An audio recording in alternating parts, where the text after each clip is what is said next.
Para os protestantes, mês de outubro é um mês muito importante, porque é um tempo para celebrar. Mas eu gosto de dizer que outubro é muito mais do que um tempo de celebração. É um tempo de reflexão. E justamente por ser um tempo de reflexão, eu quero trazer para você uma reflexão em torno do motivo pelo qual eu sou protestante. O que fez originar o protestantismo foram as diferenças doutrinárias. No passado, a diferença entre as igrejas, ela era indicada pela diferença das doutrinas. E hoje? O apóstolo Paulo, quando escreveu a Timóteo, ele escreveu assim: tem cuidado de ti mesmo e da doutrina. Continua nestes deveres, porque fazendo isso, salvarás tanto a ti mesmo como aos teus ouvintes. E na carta a Tito, ele escreveu: tu, porém, fala o que convém à sã doutrina. Muitos consideram as doutrinas como sendo um elo de separação. E justamente já que a doutrina ela separa, está se perdendo tanto a capacidade bem como a vontade de pensar e pregar doutrinariamente. Infelizmente está se passando, ou é um tempo de transição, aonde está se abandonando o modelo de pastores teólogos para engenheiros de organização empresarial.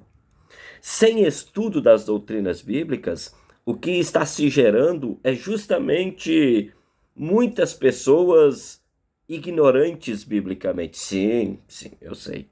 As pessoas, elas até conhecem muitas histórias bíblicas, mas essas histórias bíblicas, elas estão perdendo toda a sua implicância teológica e doutrinária. Aí tem pessoas que usam as histórias bíblicas num evento coaching, num evento motivacional, sem levar em consideração que aquela história bíblica, aquele relato, ele tem toda uma implicância doutrinária e teológica. Sem a doutrina, o evangelho passa a ser algo sem sentido. Não há boa notícia. É isso que o evangelho traz, boa notícia. Não há boa notícia, a boa notícia da paz com Deus, sem o conhecimento doutrinário do pecado. Se discute muito sobre batismo infantil. Só que quando as pessoas discutem o batismo infantil, elas não querem discutir o motivo pelo qual existe o batismo infantil, que é justamente a questão da doutrina do pecado original. O evangelho, ele só tem sentido à luz das doutrinas. Sem doutrina, o evangelho, ele perde o seu sentido.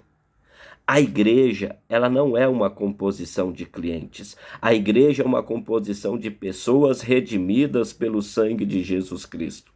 E essas pessoas redimidas pelo sangue de Jesus Cristo, elas precisam estar firmadas na fé em Jesus. A igreja, logo depois que Jesus ressuscitou e os discípulos começaram a proclamar o evangelho, a igreja de Jesus, ela só subsistiu às perseguições perseverando nas doutrinas. Está lá em Atos 2,42. O perigo de dispensar a doutrina é que após a dispensação da doutrina, se dispensa a igreja por completo. Na expectativa, tal como no mundo corporativo, a igreja ela deseja entregar uma velha mensagem de novas maneiras. E para isso, a igreja muitas vezes ela busca se tornar um meio para melhor se promover, para melhor satisfazer as pessoas. Aí a igreja muitas vezes ela passa a querer agradar, instigar, entreter, relaxar, atrair e cativar as pessoas. Todavia, quando essa pessoa ela é agradada, instigada, entretida, atraída, mas quando essa pessoa ela é confrontada com a doutrina bíblica, ela passa a buscar outra igreja. Uma igreja que lhe fale aos seus ouvidos, uma igreja que faça massagem no seu ego. Nós enfrentamos dias de fé mesquinha, nós enfrentamos dias de fé reduzida e limitada. O culto ele se tornou um evento onde precisa ter música alta e o culto tem que ser muito breve. Assuntos doutrinários, passaram a ser desconsiderados. Afinal, a doutrina apenas separa as pessoas. E a doutrina não ajuda em nada a manter a igreja. É o pensamento de muitas pessoas. Em 2006, foi efetuada uma pesquisa na Inglaterra, onde dos evangélicos, apenas 59% queria ser chamada de evangélicos. Nos Estados Unidos, esse termo evangélico, ele também se tornou um rótulo muito problemático. Deixa eu perguntar para você, qual é o problema em ser evangélico? Evangélico se tornou sinônimo de trivial, superficial e amigo do dinheiro. Tá vendo que o próprio termo evangélico perdeu o sentido porque não se fala mais sobre doutrina? Evangélico é aquele que proclama, tal como o protestante. A origem da palavra protestante indica alguém que testemunha, alguém que faz a defesa de algo. E o evangélico é aquele que testemunha o evangelho, é aquele que fala da boa nova de Deus em Cristo Jesus. Se eu não sou evangélico,